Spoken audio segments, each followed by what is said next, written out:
شكله ترامب زحط له لفخامته. اجا نتنياهو على البيت الابيض وترامب ما جاب له سيرة لا انسحاب من الجنوب ولا الانسحاب من سوريا ولا الانسحاب من غزة.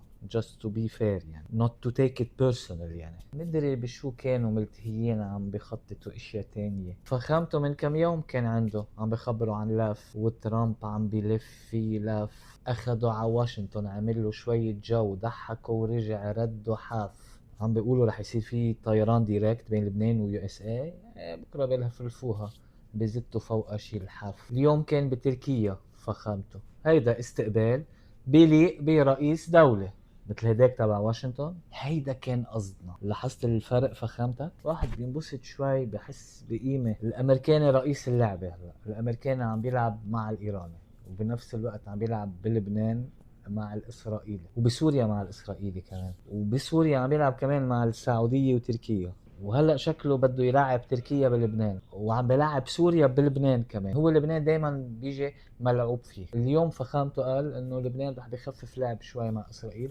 ورح يلعب مع تركيا وسوريا اكثر. بس كله هيدا تحت اشراف البيج دادي الامريكاني. ممكن يصير عندنا ستيب دادي التركي وفي البيج براذر السوري وفي كازن السعودي. هودي كلهم صاروا بيجوا خط واحد. هيدا صار خيار. البيج دادي عنده خيار تاني هو اللعب مع لبنان واسرائيل وعنده كمان الخيار الثالث اللعب مع ايران. وفي لبنان يكون عم يلعب مع ايران بس هيدا الليست فيفورت للامريكان.